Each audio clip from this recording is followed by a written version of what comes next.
Hello everyone, एक बार फिर आप सभी का स्वागत है। और आज हम लोग कवर करने वाले हैं करंट अफेयर्स, पिछले 6 महीने के करंट अफेयर्स 2024, जिसमें हम लोग 4 टॉपिक्स को कंप्लीट रिवीजन करेंगे, क्योंकि यही 4 टॉपिक ही हैं जो कि एग्ज़ाम में बार बार पूछे जाते हैं। बस यही आपको पढ़कर जाना है।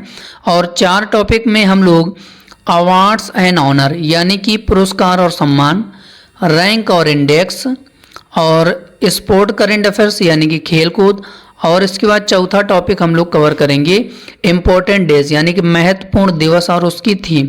तो ये 4 टॉपिक हैं जो कि पिछले 6 महीने के करंट अफेयर्स के क्वेश्चंस को हम लोग कवर करेंगे, जो कि एसएससी, सीजीएल और एमटीएस एग्जाम के लिए इंपॉर्टेंट और सफिशिएंट वीडियो होगा। तो वीडियो को ध्यान से जरूर देखिएगा।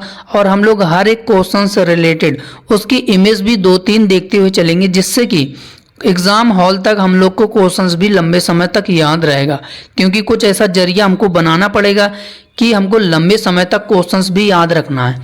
तो यहाँ पे हम लोग सबसे पहले स्पोर्ट करंट अफेयर्स के क्वेश्चंस को कवर करेंगे। तो यहाँ पे पहला क्वेश्चंस बनेगा कि लॉरियस वर्ल्ड स्पोर्ट अवार्ड 2024 का समारोह कहाँ पर आयोजन किया गया है इसका। तो इसका हमारा राइट आंसर हो जाएगा स्पेन के मैड्रिड शहर में। तो यहाँ पे जो हमारा ए ऑप्शन है क्लियर और राइट आंसर हो जाएगा। अब यहाँ पे फोटो भी शानदार देख लीजिए, क्योंकि फोटो को आपको ज़्यादा फोकस करना है। उसमें मैं एडिशनल इन्फॉर्मेशन भी ऐड करता हूँ। यहाँ पे जैसे आप देख पा रहे होंगे कि क्वेश्चंस में हमने ये देखा कि लॉरियस वर्ल्ड स्पोर्ट अवार्ड का आयोजन स्पेन में किया गया है, लेकिन ये जो अवार्ड है किसको दिया गया है, तो ये नोवाक जोकोविच और बोन मती को दिया गया है। ठीक है, तो ये आपको याद रखना है इस फोटो के जरिए। इसके बाद अगला क्वेश्चन बनेगा कि किस टीम ने पहली बार प्रो कबड्डी लीग को जीत लिया है। तो ये पहली बार है किसी टीम ने प्रो कबड्डी लीग जीता है। तो किस टीम ने जीता है, तो राइट आंसर हो जाएगा पुनेरी पल्टन ने जीता है। किसने जीता है? पुनेरी पल्टन इसका राइट आंसर हो जाएगा। Option C will be the right answer हो जाएगा। अब यहाँ पे आप फोटो भी देखते हुए चलिए, बेहतरीन कि पहली बार है जो कि प्रो कबड्डी लीग का खिताब पुनेरी पल्टन ने जीता है इस बार। ठीक है, तो याद रखना है। और दूसरा भी इमेज देखते हुए चलिए, शानदार। चलिए इसके बाद अगला क्वेश्चन बनेगा कि किसने बैडमिंटन के फ्रेंच ओपन पुरुष युगल का खिताब जीता है। तो किसने जीता है French open men's double title का खिताब। तो इसका हमारा राइट आंसर हो जाएगा सात्विक साईराज और चिराग शेट्टी की जोड़ी ने। तो यहाँ पे उपर्युक्त सभी इसका राइट आंसर हो जाएगा। ए और बी इसके राइट आंसर हो जाएगा कि French open men's double title का खिताब सात्विक साईराज, रंकी रेड्डी और चिराग शेट्टी की जोड़ी ने जीता है। यहाँ पे आप फोटो भी शानदार देख पा रहे होंगे कि सात्विक साईराज और Chirag Shetty wins French Open badminton का टाइटल अपने नाम कर लिया है। यहाँ पे आप दूसरा भी शानदार फोटो देखते हुए चलिए। ठीक है, मैं आपको इतनी फोटो दिखा दूंगा ना कि क्वेश्चंस आपको लंबे समय तक याद रहेगा, आप उसे जल्दी से भूल भी नहीं पाएंगे। यहाँ पे आप देख पा रहे होंगे कि इस जोड़ी का दूसरा फ्रेंच ओपन का खिताब है। इस जोड़ी ने ये दूसरी बार है जिसने फ्रेंच ओपन का खिताब अपने नाम किया है। चलिए इसके बाद अगला क्वेश्चन बनेगा कि किसने सऊदी अरब ग्रैंड प्रिक्स 2024 जीता है। तो मैक्स वर्स्टेपन ने जीता है। तो मैक्स वर्स्टेपन का नाम आता है सऊदी अरब ग्रैंड प्रिक्स 2024 का। तो यहाँ पे C options will be the right answer हो जाएगा। यहाँ पे आप साफ साफ फोटो भी देख लीजिए कि Red Bull's Max Verstappen wins Saudi Arabian Grand Prix 2024 का खिताब इसने अपने नाम कर लिया है। चलिए इसके बाद अगला क्वेश्चन बनेगा कि कौन पेरिस ओलंपिक 2024 के लिए भारतीय टीम के ध्वजवाहक होंगे। तो ये शरत कमल होंगे। शरत कमल को अपॉइंट किया गया है। तो यहाँ पे जो हमारा बी ऑप्शन है will be the right answer हो जाएगा। और साथ ही साथ इमेज में आप देख पा रहे होंगे कि मैरी कॉम की तस्वीर लगी हुई है। अब मैरी कॉम को किसके लिए अपॉइंट किया गया है, तो सेव द मिशन के लिए, पेरिस ओलंपिक के लिए सेव द मिशन के लिए इनको मैरी कॉम को अपॉइंट किया गया। और शरद कमल को ध्वजवाहक के रूप में भारतीय दल के रूप में इनको अपॉइंट किया गया है। तो आप इमेज ज़्यादा फोकस करते हुए चलना है। चलिए इसके बाद अगला क्वेश्चन बनेगा कि किसने ला लीगा 2023-24 सीजन का खिताब जीता है। तो मोस्ट इंपॉर्टेंट क्वेश्चन है, तो राइट आंसर हो जाएगा रियल मैड्रिड टीम ने जीता है, रियल मैड्रिड फुटबॉल क्लब ने जीता है। तो यहाँ पे ए ऑप्शन है जो कि क्लियर और राइट आंसर हो जाएगा। यहाँ पे आप साफ साफ फोटो भी देख पा रहे होंगे कि रियल मैड्रिड फुटबॉल क्लब ने ये 36वां ला लीगा का खिताब जीता है। किस नंबर का? 36वां। तो 36वां ला लीगा खिताब रियल मैड्रिड फुटबॉल क्लब ने जीता है। अगला क्वेश्चन बनेगा कि BWF ऑस्ट्रेलियन ओपन 2024 के पुरुष एकल यानी कि मेंस सिंगल्स का खिताब किसने जीता है?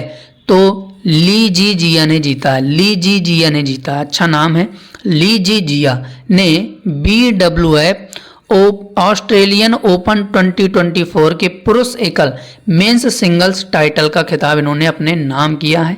अब यहाँ पे इनका फोटो भी देख लीजिए कि ये है Lee Zii Jia won the BWF Australian Open 2024 men's singles title इन्होंने अपने नाम कर लिया है। चलिए इसके बाद अगला क्वेश्चन बनेगा कि कौन 2024 पेरिस ओलंपिक में भारतीय दल का प्रमुख प्रायोजक होगा? तो अडानी समूह होगा। अडानी समूह को प्रिंसिपल स्पॉन्सर बनाया गया है। तो यहाँ पे ए ऑप्शन है जो कि क्लियर और राइट आंसर हो जाएगा।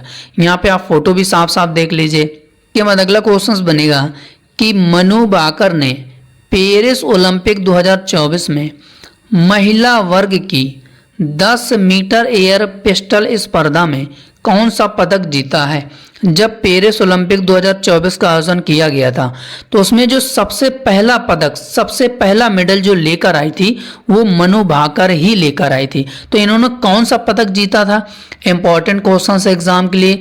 तो इसका हमारा राइट आंसर हो जाएगा इन्होंने कांस्य पदक जीता था। कौन सा जीता था? कांस्य पदक जीता था।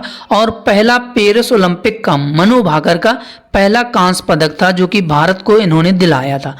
तो यहाँ पे सी ऑप्शन है जो कि क्लियर और राइट आंसर हो जाएगा। अब मनु भाकर कौन है? तो ये आप फोटो में इनका मनु भाकर जी का फोटो देख पा रहे होंगे कि इन्होंने 10 मीटर एयर पिस्टल स्पर्धा में कांस्य पदक इन्होंने पेरिस ओलंपिक 2024 में जीता है और पहला मेडल ये ही लेकर आई थी।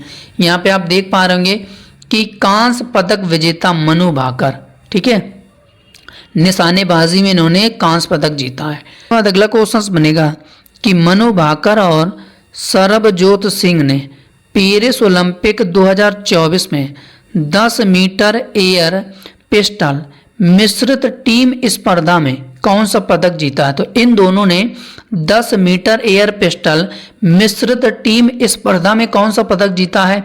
तो इसका हमारा राइट आंसर हो जाएगा कांस्य पदक जीता है। इन्होंने कांस्य पदक जीता है। तो मनु भाकर ने कांस्य पदक जीता है और सरबजोत सिंह ने मिश्रित टीम स्पर्धा में 10 मीटर एयर पिस्टल में कांस्य पदक जीता है। तो C option will be the right answer हो जाएगा। यहाँ पे आप साफ साफ फोटो भी देख पा रहे होंगे कि ये हैं सरबजोत सिंह और ये है मनु, ठीक है, मनु भाकर जो कि ब्रोंज मेडल इन्होंने अपने नाम किया है 10 metre air pistol mixed team में, ठीक है। इसके बाद अगला क्वेश्चन बनेगा कि स्वप्निल कुसाले ने पेरिस ओलंपिक 2024 में 50 मीटर राइफल 3 पोजीशन में कौन सा पदक जीता है? तो कौन सा पदक जीता है? तो राइट आंसर हो जाएगा कांस्य पदक जीता है। तो कांस्य पदक जीता है इन्होंने, कांस्य पदक इसका राइट आंसर हो जाएगा। ऑप्शन से B will be the right answer हो जाएगा। यहाँ पे आप साफ साफ फोटो भी देख पा रहे होंगे। चलिए इसके बाद अगला क्वेश्चन बनेगा कि नीरज चोपड़ा ने पेरिस ओलंपिक 2024 में पुरुषों की भाला फेंक स्पर्धा में कौन सा पदक जीता है? तो कौन सा पदक जीता है? तो राइट आंसर हो जाएगा रजत पदक जीता है। रजत पदक इसका राइट आंसर हो जाएगा। Option A will be the right answer हो जाएगा। यहाँ पे आप साफ साफ फोटो भी देख पा रहे होंगे कि सिल्वर मेडल नीरज चोपड़ा ने पेरिस ओलंपिक 2024 में जीता है भाला फेंक स्पर्धा में। यहाँ पे आप साफ साफ फोटो भी देख पा रहे होंगे। दूसरा कि Neeraj Chopra silver medal in men's javelin throw event at Paris Olympic 2024 में। बाद अगला क्वेश्चन बनेगा कि 2024 पैरालंपिक खेल का आयोजन कहाँ पर किया गया है? तो इसका आयोजन कहाँ पर किया गया है? पैरालंपिक खेल का। तो राइट आंसर हो जाएगा फ्रांस की राजधानी पेरिस में। तो यहाँ पे जो हमारा डी ऑप्शन है क्लियर और राइट आंसर हो जाएगा। ठीक है, यहाँ पे आप साफ साफ फोटो भी देख लीजिए।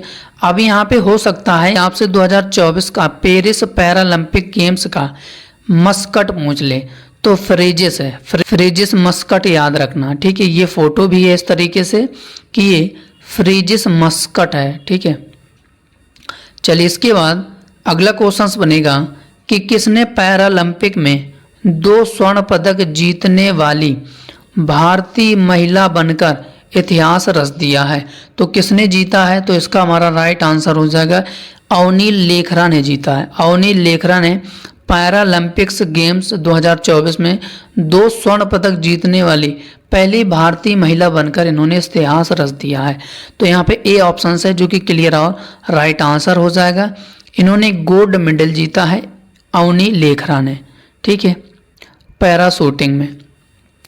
अब इसके बाद दूसरा टॉपिक हम लोग कवर करेंगे रैंक और इंडेक्स। तो क्वेश्चन बनेगा कि किस देश का पासपोर्ट दुनिया का दूसरा सबसे सस्ता पासपोर्ट बना है? तो ये भारत का बना है दूसरा। तो यहाँ पे जो हमारा बी ऑप्शन है क्लियर और राइट आंसर हो जाएगा। यहाँ पे आप देख पा रहे होंगे फोटो। ठीक है, इस तरीके से कि पासपोर्ट भारत का दुनिया में दूसरा सबसे सस्ता पासपोर्ट बन गया है भारत का। चलिए इसके बाद अगला है कि रिपोर्टर्स विदाउट बॉर्डर्स द्वारा जारी विश्व प्रेस स्वतंत्रता सूचकांक 2024 में भारत किस स्थान पर है? तो भारत किस स्थान पर है? तो राइट आंसर हो जाएगा 159वें स्थान पर है, 159वें स्थान पर है। तो यहाँ पे जो हमारा सी ऑप्शन है will be the right answer हो जाएगा। अब यहाँ पे आप फोटो भी देख लीजिए कि 159वीं रैंक में है भारत। कितने कंट्री के साथ? 180 देशों के साथ। ठीक है, वर्ल्ड प्रेस फ्रीडम इंडेक्स 2024 में। चलिए इसके बाद अगला क्वेश्चंस देखते हैं। क्वेश्चंस बनेगा कि कौन सा देश जापान को पीछे छोड़ते हुए विश्व का तीसरा सबसे अधिक सौर ऊर्जा उत्पादक देश बन गया है? तो जापान को पीछे छोड़ते हुए कौन सा देश है जो कि सबसे सौर ऊर्जा उत्पादक देश बन गया है तीसरा? तो राइट आंसर हो जाएगा इंडिया। इंडिया इसका राइट आंसर हो जाएगा, यानी कि भारत बन गया है तीसरा, जापान को पीछे छोड़ते हुए विश्व का तीसरा सबसे अधिक सौर ऊर्जा उत्पादक देश। तो यहाँ पे आप फोटो भी देख लीजिए कि India becomes world third largest solar power generator overtake Japan. Japan किसने पीछे छोड़ दिया? तो तीसरा बन गया है। ठीक है, चलिए इसके बाद अगला क्वेश्चन बनेगा कि WHO की ग्लोबल हेपेटाइटिस रिपोर्ट 2024 के अनुसार हेपेटाइटिस बी और सी के संक्रमण की संख्या के मामले में भारत किस स्थान पर है? तो राइट आंसर हो जाएगा इसका हमारा दूसरे स्थान पर है, दूसरे स्थान पर है। तो यहाँ पे जो हमारा बी ऑप्शन है क्लियर और राइट आंसर हो जाएगा। यानी कि टॉप में अगर हम लोग बात करें तो चीन है, इसके बाद भारत की रैंक दूसरी है। 3.4 करोड़ से अधिक भारतीय हेपेटाइटिस संक्रमण से संक्रमित हैं। ये WHO की रिपोर्ट के अनुसार बताया गया है। तो ये आपको याद रखना, ये वेरी मोस्ट इंपॉर्टेंट क्वेश्चंस बनेगा एग्जाम के लिए। इसके बाद अगला है कि हरुण ग्लोबल यूनिकॉर्न इंडेक्स 2024 में भारत 67 यूनिकॉर्न के साथ किस स्थान पर है? तो इसका हमारा राइट आंसर हो जाएगा तीसरे स्थान पर है, थर्ड स्थान पर है। तो यहाँ पे जो हमारा सी ऑप्शन है will be the right answer हो जाएगा। यहाँ पे आप साफ साफ देख लीजिए फोटो कि हरुण के द्वारा है ये जो कि रिपोर्ट है ये जारी की जाती है। 67 यूनिकॉर्न के साथ भारत की रैंक क्या है? तीसरी रैंक है। हरुण ग्लोबल यूनिकॉर्न इंडेक्स 2024 में तीसरी रैंक है। तो इंपॉर्टेंट है, एग्जाम के लिए याद रखना। उसके बाद अगला क्वेश्चन बनेगा कि थिंक टैंक इन्फ्लुएंस मैप द्वारा जारी एक रिपोर्ट के अनुसार पिछले 7 वर्षों में जीवाश्म ईंधन और सीमेंट से दुनिया के 80% कार्बन उत्सर्जन के लिए कितनी कंपनियां जिम्मेदार हैं 80% कार्बन उत्सर्जन के लिए? तो 57 कंपनियां जिम्मेदार हैं 80% कार्बन उत्सर्जन के लिए।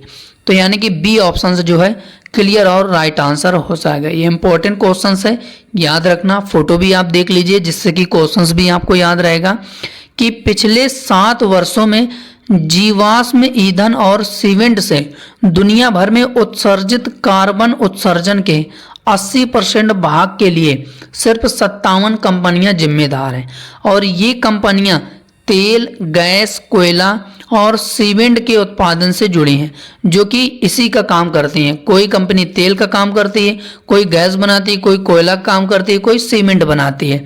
और ये किस रिपोर्ट में कहा गया है? तो थिंक टैंक इन्फ्लुएंस मैप की रिपोर्ट के द्वारा ये जारी किया गया है।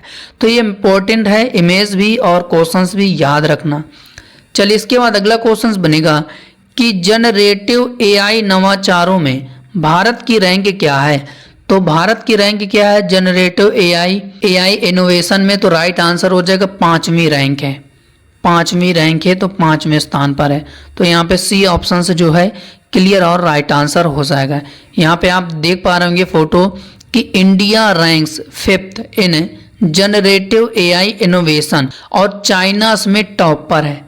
ये भी आपको याद रखना। हो सकता है कि पहले देश की बात पूछ दे कि टॉप पर कौन है, तो चाइना में पहले स्थान पर है जनरेटिव एआई इनोवेशन में। इसके बाद अगला क्वेश्चन बनेगा कि संयुक्त राष्ट्र की विश्व जनसंख्या संभावना रिपोर्ट 2024 के अनुसार भारत की जनसंख्या 2060 के दशक तक की शुरुआत में कितने बिलियन पहुंचने का अनुमान है? भारत की जनसंख्या 2060 तक तो 1.7 बिलियन पहुंचने का अनुमान है भारत की जनसंख्या। बताओ 2060 तक इतने बिलियन हो जाएगी भारत की जनसंख्या। तो ये आपको याद रखना। देखो भाई इंपॉर्टेंट क्वेश्चन है एग्जाम के लिए। फोटो भी आप देखते हुए चलिए कि India's population will reach 1.7 billion कब तक? 2060 तक पहुंचने का अनुमान है। और ये किस रिपोर्ट में कहा गया? यूएन की रिपोर्ट में ये कहा गया है। तो यूएन रिपोर्ट ने ये जारी किया है। इसके बाद अगला क्वेश्चन बनेगा कि हैनले पासपोर्ट इंडेक्स जुलाई 2024 रैंकिंग में भारत किस स्थान पर है? तो 82वें स्थान पर है, 82 स्थान पर है। इसके पहले 80वें स्थान पर था। अब ये 2 स्थान खिसक कर 82 पे आ गया है जुलाई 2024 में। तो ये आपको याद रखना है, इंपॉर्टेंट क्वेश्चन है एग्जाम के लिए। यहाँ पे आप फोटो भी देख लीजिए कि India's rank has dropped from 80 से 82 स्थान पर आ गया है visa free travel to 58 country में according to the Henley passport index 2024 global ranking में। आपको याद रखना है। अब इसके बाद दूसरा टॉपिक हम लोग कवर करेंगे, तीसरा टॉपिक अवार्ड्स एंड हॉनर्स यानी कि पुरस्कार और सम्मान। तो पहला क्वेश्चन बनेगा इसका कि किसे लता दीनानाथ मंगेशकर पुरस्कार से सम्मानित किया गया? तो किसको दिया गया? तो अमिताभ बच्चन को दिया गया है। अमिताभ बच्चन इसका राइट आंसर हो जाएगा। Option A will be the right answer हो जाएगा। अमिताभ बच्चन को दिया गया है दीनानाथ मंगेशकर पुरस्कार। इसके बाद अगला क्वेश्चन बनेगा कि कितने लोगों को लच्छू महाराज पुरस्कार से सम्मानित किया गया है? तो 10 लोगों को किया गया है। तो यहाँ पे जो हमारा डी ऑप्शन है will be the right answer हो जाएगा। अब 10 लोगों में सबसे पहले आती हैं 2018 के लिए हेमा मालिनी को पंडित लच्छू महाराज पुरस्कार दिया गया है और 2019 के लिए सायरा बानो को ये पंडित लच्छू महाराज पुरस्कार दिया गया है। बाकी 8 अन्य लोगों को दिया गया है। चलिए इसके बाद अगला क्वेश्चन बनेगा कि किस एआई न्यूज़ एंकर ने international news media association global media award में 2 प्रमुख पुरस्कार जीता है?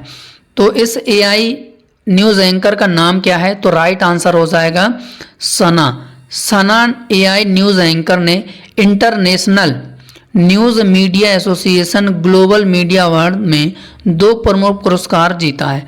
तो यहाँ पे जो हमारा बी ऑप्शन है सना एआई न्यूज़ एंकर है। तो यहाँ पे B option will be the right answer हो जाएगा। और ये इंडिया टुडे की एआई न्यूज़ एंकर है सना, जिन्होंने ग्लोबल मीडिया अवार्ड को जीत लिया है। तो इंपॉर्टेंट क्वेश्चन से याद रखना है। चलिए इसके बाद अगला है कि रोमेन रोलैंड पुस्तक पुरस्कार 2024 किसने जीता है? तो किसने जीता है? तो राइट आंसर हो जाएगा पंकज कुमार चटर्जी ने जीता है। तो यहाँ पे हमारा जो सी ऑप्शन है will be the right answer हो जाएगा कि रोमेन रोलैंड बुक प्राइज 2024 का पंकज कुमार चटर्जी को दिया गया है। यहाँ पे आप इनका फोटो भी देख लीजिए कि पंकज कुमार चटर्जी ने जीता रोमेन रोलैंड पुस्तक 2024, और ये दूसरी बार है कि किसी बंगाली अनुवाद को इस प्रतिष्ठित पुरस्कार से सम्मानित किया गया है। अब ये जब आपको लाइन ये याद रहेगी ना तो क्वेश्चंस भी आपको याद रहेगा। इसके बाद अगला है कि किसने प्रित्जर वास्तुकला पुरस्कार 2024 को जीता है, तो रिकिन यामामोटो ने जीता है। रिकिन यामामोटो ने जीता है। तो यहाँ पे D options will be the right answer हो जाएगा। यहाँ पे आप देख पा रहे होंगे कि ये जापानी आर्किटेक्ट हैं रिकिन यामामोटो, जिन्होंने प्रित्जर आर्किटेक्चर प्राइज 2024 अपने नाम किया है जीतकर। इसके बाद अगला है कि किसे हिंदी साहित्य भारती पुरस्कार 2024 प्रदान किया गया है, तो किसे प्रदान किया गया है, तो ये कृष्ण प्रकाश को प्रदान किया गया है। कृष्ण प्रकाश इसका राइट आंसर हो जाएगा। ठीक है, फोटो भी देख लीजिए कि Hindi Sahitya Bharati award 2024 given to Krishna Prakash इसका राइट आंसर हो जाएगा। ये आप इनकी फोटो देख पा रहे हैं। ठीक है, शानदार। बाद अगला क्वेश्चन बनेगा कि किसे गांधी मंडेला पुरस्कार 2020 का ये पुरस्कार है जो कि अब 2024 में दिया गया है, तो राइट आंसर हो जाएगा रिगोबर्टा मेनचू को दिया गया है। ये 2020 का है गांधी मंडेला पुरस्कार जो कि 2024 में अब दिया गया है इनको, रिगोबर्टा मेनचू तुंग। ठीक है, तो यहाँ पे D options will be the right answer हो जाएगा। यहाँ पे आप फोटो भी देख लीजिए, ये हैं गांधी मंडेला अवार्ड 2020 का इनको दिया गया है रिगोबर्टा मेनचू को। ठीक है, तो इमेज भी आपको याद रखना है, इमेज से आपको क्वेश्चन सही से याद हो जाएगा। इसके बाद अगला है कि भारत की राष्ट्रपति द्रौपदी मुर्मू ने कितने शांतिकालीन वीरता पुरस्कार प्रदान किए हैं, तो कितने शांतिकालीन वीरता पुरस्कार दिया है द्रौपदी मुर्मू जी के द्वारा, तो 36 इसका राइट आंसर हो जाएगा। तो यहाँ पे आप फोटो भी देख लीजिए कि जिसमें 36 वीरता पुरस्कार दिए गए हैं, तो 10 इसमें कीर्ति चक्र दिए गए हैं और 26 शौर्य चक्र दिया गया है, तो आपको याद रखना है। ठीक है, अब इसके बाद अगला टॉपिक हम लोग कवर करेंगे इम्पोर्टेंट डेज। तो क्वेश्चंस बनेगा कि विश्व सूक्ष्म लघु और मध्यम उद्यम दिवस कब मनाया जाता है, तो कब मनाया जाता है, तो राइट आंसर हो जाएगा 27 जून को मनाया जाता है। 27 जून को मनाया जाता है, A options will be the right answer हो जाएगा। चलिए इसके बाद अगला है कि अंतर्राष्ट्रीय उष्णकटिबंधीय दिवस कब मनाया जाता है, तो राइट आंसर हो जाएगा 29 जून को मनाया जाता है। 29 जून को मनाया जाता है, 29 जून इसका राइट आंसर हो जाएगा। Option C will be the right answer हो जाएगा। International Day of the Tropics, तो ये 29 जून को सेलिब्रेट किया जाता है। चलिए इसके बाद अगला है कि इंटरनेशनल टाइगर डे हर साल कब मनाया जाता है, तो राइट आंसर हो जाएगा 29 जुलाई को मनाया जाता है। 29 जुलाई इसका राइट आंसर हो जाएगा। Option A will be the right answer हो जाएगा कि इंटरनेशनल टाइगर डे 29 जून को सेलिब्रेट किया जाता है। 29 जून इसका राइट आंसर हो जाएगा। अगला है कि विश्व अंगदान दिवस कब मनाया जाता है, तो वर्ल्ड ऑर्गन डोनेशन डे कब सेलिब्रेट किया जाता है, तो राइट आंसर हो जाएगा 13 अगस्त को दिया जाता है। 13 अगस्त इसका राइट आंसर हो जाएगा। Option C will be the right answer हो जाएगा कि वर्ल्ड ऑर्गन डोनेशन डे 13 अगस्त को मनाया जाता है हर साल। चलिए इसके बाद अगला है कि वर्ल्ड हंगर डे विश्व भूख दिवस कब मनाया जाता है प्रतिवर्ष, तो राइट आंसर हो जाएगा 28 मई को मनाया जाता है। 28 मई इसका राइट आंसर हो जाएगा। ऑप्शन से D will be the right answer हो जाएगा कि वर्ल्ड हंगर डे 28 मई को सेलिब्रेट किया जाता है। अगला है कि वर्ल्ड नो तंबाकू डे कब मनाया जाता है, यानी कि विश्व तंबाकू निषेध दिवस कब मनाया जाता है, तो 31 मई को मनाया जाता है। 31 मई इसका राइट आंसर हो जाएगा। ऑप्शन से B will be the right answer हो जाएगा।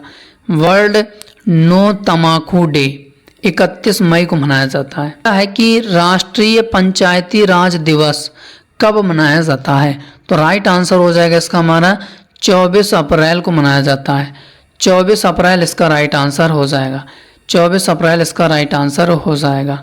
नेशनल पंचायती राज डे 24 अप्रैल को सेलिब्रेट किया जाता है। इसके बाद अगला है कि रविंद्रनाथ टैगोर जी की जयंती कब मनाई जाती है? तो 7 मई को मनाई जाती है। 7 मई इसका राइट आंसर हो जाएगा। रविंद्रनाथ जी की जयंती 7 मई को मनाई जाती है, तो यहाँ पे 7 मई इसका राइट आंसर हो जाएगा। अगला है कि विश्व फेफड़े का कैंसर दिवस प्रतिवर्ष कब मनाया जाता है? तो राइट आंसर हो जाएगा ये 1 अगस्त को मनाया जाता है। 1 अगस्त को मनाया जाता है। ठीक है, तो यहाँ पे बी ऑप्शन से जो है क्लियर और राइट आंसर हो जाएगा। वर्ल्ड लंग कैंसर डे 1 अगस्त को सेलिब्रेट किया जाता है। तो उम्मीद है जो कि ये 4 टॉपिक पिछले 6 महीने के करंट अफेयर्स के क्वेश्चंस आपको बेहतरीन लगे होंगे, और ये 4 ऐसे टॉपिक हैं जो कि एग्जाम में पूछे जाते हैं, और बस यही पढ़कर जाना है तो सीजीएल और एमटीएस के एग्जाम में क्वेश्चंस आपसे गलत नहीं होंगे करंट अफेयर्स के। या फिर अवार्ड का अगर आ जाएगा, रैंक इंडेक्स का अगर आ जाएगा, स्पोर्ट का आ जाएगा, इंपॉर्टेंट डेज का आ जाएगा, तो आपसे क्वेश्चंस गलत नहीं होंगे। अगर आपको सेशन बेहतरीन लगा हो, शानदार लगा हो, तो सेशन को लाइक ज़रूर करिएगा। आप इसे स्टडी ग्रुप यार दोस्तों को भी शेयर जरूर करिएगा, और कमेंट जरूर करिएगा कि आज की शानदार क्लास कैसे लगी। अगर आप चैनल में पहली बार जुड़े हैं और पहली बार सेशन को अटेंड कर रहे हैं तो चैनल को सब्सक्राइब जरूर करिएगा। तो आज के लिए इतना ही, मिलते हैं किसी नए वीडियो पर। तब तक के लिए जय हिंद, जय भारत, वंदे मातरम।